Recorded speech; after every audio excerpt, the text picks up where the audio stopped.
MTS multi tasking staff job రావాలంటే ఎన్ని marks రావాలి బ్రో అని అడుగుతున్నారు. దీని గురించి ఈ వీడియోలో నేను క్లియర్ ఎక్స్ప్లెయిన్ చేస్తా. ఈ వీడియో ఇన్ఫర్మేషన్ మీకు చాలా అంటే చాలా యూజ్ అయింది. సో ఎక్కడ స్కిప్ చేయమాకండి, చివరి వరకు చూడండి.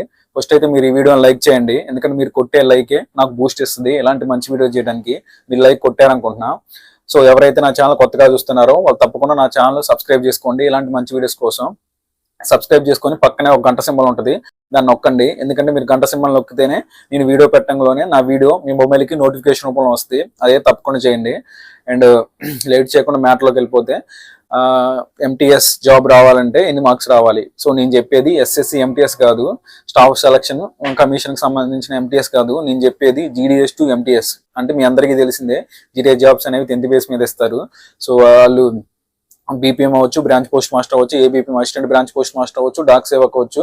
ఎవరైతే 3 సంవత్సరాలు కంటిన్యూస్ గా జీడీఎస్ గా సర్వీస్ కంప్లీట్ చేస్తారో వాళ్ళకి పోస్టల్ డిపార్ట్మెంట్ అనేది LDC limited department competition exams ద్వారా ప్రమోషన్ అయితే కల్పించింది. సో ఇది నేను చాలా సార్లు చెప్పిన నా ప్రీవియస్ వీడియోలో. సో 3 years కంప్లీట్ అయిన వాళ్ళు ఎవరైనా ఎంటీఎస్ ఎగ్జామ్ రాసుకోవచ్చు అని మీ అందరికీ తెలిసిందే.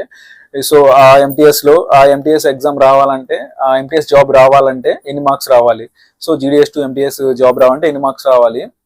సో ఇప్పుడు నేను చెప్పేది నా అనాలిసిస్ ప్రకారమే. ఇది ఏదో నేను చెప్పిందే కరెక్ట్గా యాక్యురేట్గా రావాలని కాదు. సో ఇది నా ఎక్స్పీరియన్స్ ప్రకారం నేను చెప్తున్నా. సో ఇదైతే అఫీషియల్గా అయితే కాదు, గుర్తుపెట్టుకోండి. సో నా ఎక్స్పీరియన్స్ నా అనాలిసిస్ ప్రకారమే చెప్తున్నా అది. సో నేను రాసినప్పుడు అయితే నాకు 88 మార్క్స్ వచ్చినాయి 100కి.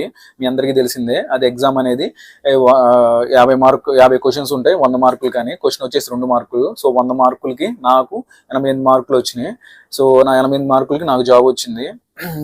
అప్పుడు ఏంటంటే అప్పుడు పోస్టులు ఎక్కువ ఉన్నాయి.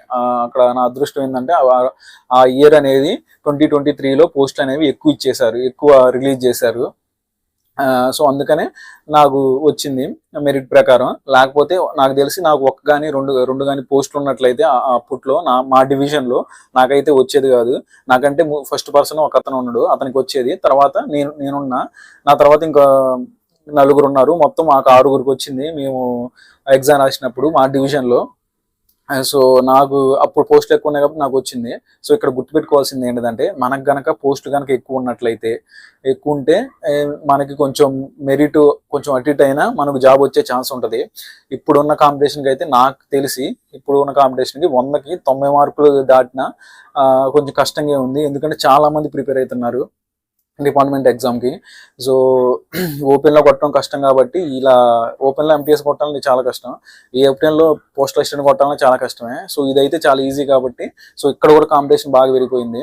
సో మీరు ఏంటంటే 100కి 98 వచ్చినప్పుడు కూడా మీకు వచ్చే ఛాన్స్లు అయితే ఒక్కోసారి తక్కువ ఉంటాయి. ఎందుకంటే పోస్టులు ఉండాలి, అప్పుడు పోస్టులు ఉంటే వచ్చిద్ది.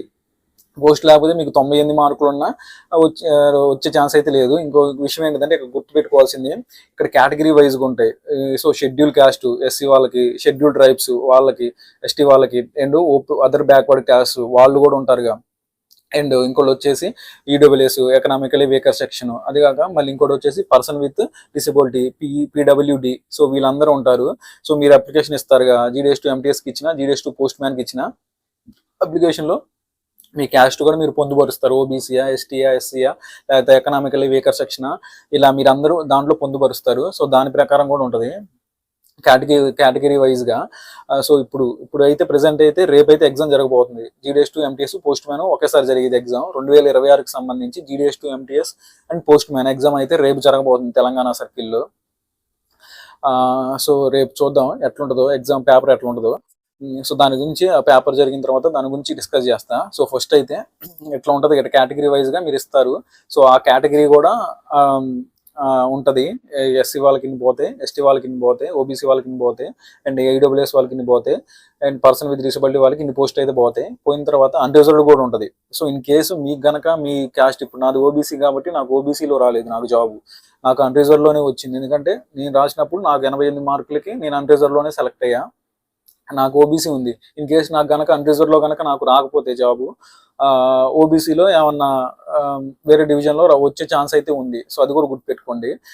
మీకు రిజర్వేషన్ బెనిఫిట్ ఏముంటుంది కొంచెం, అండ్ రిజర్వేషన్ కాకుండా మీకు కనుక హైయెస్ట్ మెరిట్ ఉంది అనుకోండి, హైయెస్ట్ మెరిట్ ఉంటే మీకు మీకు రిజర్వేషన్తో కూడా పని లేదు, ఓపెన్లోనే మీకు వచ్చే ఛాన్స్ ఉంది. అండ్ ఇంకో విషయం ఏంటంటే మ్యాక్సిమం ఎక్కువ మార్కులు తెచ్చుకోవడానికి ట్రై చేయండి. ఇప్పుడు ఎగ్జాంపుల్ చెప్తున్నా మీకు గనక ఇప్పుడు మనకి సపోజ్ డివిజన్లో, నా డివిజన్లో ఖమ్మం డివిజన్ నాది. సో నేను ఎగ్జామ్ రాసిన GDS to MTS. సో ఇప్పుడు నా ఖమ్మం డివిజన్లో 2 పోస్టులే ఉన్నాయి. 2 పోస్టులే ఉన్నప్పుడు నా ముందు 90, 96, 97, 96, 94 నాకు 90 మార్క్స్ వచ్చినాయి. నా ముందు 2 ఉన్నారు. సో ఆ 2 పోస్టులు ఖమ్మంలో ఉంటే వాళ్ళకి వెళ్ళిపోయినాయి. నాకు 90 మార్క్స్ ఉన్నాయి. ఇన్ కేసు మళ్ళీ సర్కిల్లో మొత్తంలో నేనే 90 హైయెస్ట్ ఉన్నా అనుకోండి, సర్ప్లస్ తీస్తే నాకు వేరే డివిజన్లో వచ్చే ఛాన్స్ ఉంది. హైదరాబాద్ కానీ ఇంకా వేరే నిజామాబాద్ కానీ ఆదిలాబాద్ కానీ అట్లా సర్ప్లస్ లిస్ట్ తీస్తే దాంట్లో కూడా వచ్చే ఛాన్స్ ఉంది, ఎక్కువ మెరిట్ ఉంటే. అది సర్ప్లస్ లిస్ట్ అంటారు. సో ఎవరైతే GDS to MTS job select అయిన తర్వాత ఫస్ట్ లిస్ట్ తీస్తారుగా. So in case second list కనుక ఒకవేళ తీస్తే ఇన్ కేసు ఎక్కువ మెరిట్ ఉంటే నాకు వేరే డివిజన్లో వచ్చే ఛాన్స్ ఉంటుంది. అది అందుకని ఎక్కువ మార్క్స్ తెచ్చుకోవాలని చెప్తున్నా. ఇది బబ్లింగ్ కాబట్టి OMR మొత్తం బబ్లింగ్ చేయాలి. అంటే మీరు బ్లూ పెన్ కానీ బ్లాక్ పెన్ కానీ యూజ్ చేసి బబుల్ చేయాల్సి ఉంటుంది. సో మా అప్పుడు కూడా అంతే. సో బబ్లింగ్ కాబట్టి నెగిటివ్ మార్క్స్ ఏం ఉండదు, కంగారు పడాల్సిన అవసరం లేదు. మీరు తప్పులు ఆన్సర్ ఇచ్చినా నెగిటివ్ మార్క్స్ ఉంటాయి అనుకుంటున్నారు, ఏముండవు. నార్మల్గా తప్పు అయితే ఏముండదు, తప్పైనట్టే. నెగిటివ్ దానికి మార్క్స్ ఏం తీసేరు. అండ్ బబ్లింగ్ చేసేటప్పుడు అయితే జాగ్రత్త చేయండి. అండ్ ఫస్ట్ విషయం ఏంటంటే బబ్లింగ్ చేసేటప్పుడు హాల్ టికెట్ నెంబర్ జాగ్రత్తగా బబుల్ చేయాలి. హాల్ టికెట్ నెంబర్ కనుక మీరు తప్పు చేస్తే, హాల్ టికెట్ నెంబర్ బబ్లింగ్ కనుక మీరు తప్పు చేస్తే మీ క్వశ్చన్ పేపర్ మాత్రం వ్యాలిడ్ చేయరు. ఎందుకంటే నేను చాలా మంది చూసిన, నాకు తెలిసిన ఒక అక్క ఇద్దరు 2 times తప్పు ఒకసారి, అంటే అన్న ఒకసారి తప్పు చేసిన, ఆమె ఒకసారి హాల్ టికెట్ కంగారులో నెంబర్ తప్పు బబుల్ చేశారు. అలా బబుల్ చేస్తే ఆ OMR అనేది వ్యాలిడ్ కాదు. అది గుర్తుపెట్టు. ఇంకో విషయం ఏంటంటే పోస్ట్ మ్యాన్కి రాసే వాళ్ళు కూడా MTSకి రాస్తారు. సో వాళ్ళు కూడా పోటీ పడే ఛాన్స్ ఉన్నది. బట్ వాళ్ళు మాక్సిమం పోస్ట్ మ్యాన్కి వెళ్ళడానికి ట్రై చేస్తారు, బట్ MTSకి అయితే రారు. బట్ ఇన్ కేసు వాళ్ళు పోస్ట్ మ్యాన్ నచ్చగా MTSకి వస్తే, MTS అనుకుంటే వాళ్ళకి వెళ్ళే ఛాన్స్ ఉండే జాబు అది. సో మాక్సిమం మీరు ఫస్ట్ అటెంప్ట్లోనే ఎక్కువ మార్క్స్, అంటే మినిమం 100కి 90 మార్కులు దాటితే మీకు MTS జాబ్ అనేది వచ్చే ఛాన్స్ అయితే ఉంది. సో 90 రావాలని లేదు, బట్ ఎక్కువ మార్కులు ఉంటే మీకు బెనిఫిట్గా అని చెప్తున్నా. 90 ఇంకా ఎక్కువ ఉన్నా పర్లేదు. అది ఆ విధంగా మీరు ఎగ్జామ్ అయితే అటెంప్ట్ చేయండి. సో కంగారు అయితే పడమాకండి. సో ఏం పర్లేదు, ఇప్పుడు ఆపోయినా నెక్స్ట్ అటెంప్ట్లో అయినా మనం ట్రై చేసుకోవచ్చు.